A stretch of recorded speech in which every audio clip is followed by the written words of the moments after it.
I noticed that there are middle schoolers, 8th graders in the classroom. Can you talk about that relationship and what you feel benefits the children, your kids, and also them? Yeah, this year we developed a great relationship with the 8th grade students, part of our middle years program here.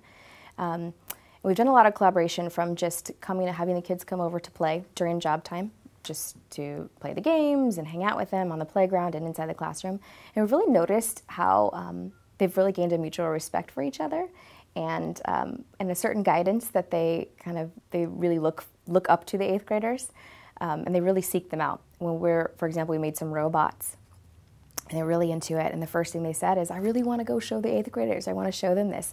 So that sense of pride in what they made, and then to share that with them, and then to have that reciprocated. So on the other end, the 8th graders said, okay, well, why don't we add something to it? So they added something to the robot and brought it back to us. So it was a shared collaborative project, and I feel like that was really key, and we've had many of those opportunities this year. So that was really great. Can you talk a little bit about when and how you document children's learning, and why is that important to your practice?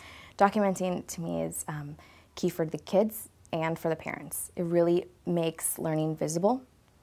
They do so much throughout the day, and of course when their parents ask them, what'd you do today? And usually a typical four-year-old answer is nothing, or I don't know, or I don't want to talk about it, and that's completely age appropriate.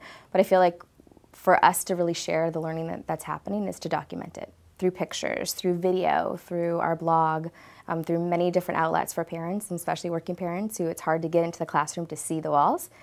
Taking what's on the walls, I take pictures of that, and then I also add it to the blog, or I email it to the parents directly. I think it really, other than also showing the visible learning, I think it's for the kids to also kind of do a little self-reflecting and feel proud of their artwork. Many of the times they'll realize, oh, that's my picture, it's up on the wall, and it's just really meaningful, that ownership. But also I want it to be really their classroom. I think this is not just my classroom, this is our classroom, and creating an environment where they feel like very proud to just at the home they put a picture up on their refrigerator. I want them to feel like they can put a picture up on the wall. But then also to show to document the process of their learning.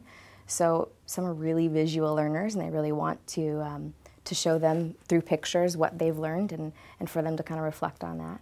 And for the parents to really appreciate all the learning that happens in the classroom. Does documentation impact you as the teacher, though, in what you learn and what you do? Yes, most definitely documentation is kind of key for me to see, okay, where do we go with this project? How can I take it further maybe next time? Again, self-reflection. I want the kids to be able to self-reflect on my work. I think that's key for a teacher.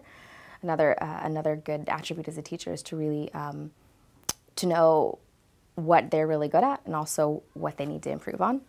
And for me this year actually was one of my personal goals, was to do more documentation and to make that communication through documentation with the parents more visible. Again, making that learning visible was really important. Okay. We'll stop for a sec. Sure. We're going to switch gears Yeah. and then have you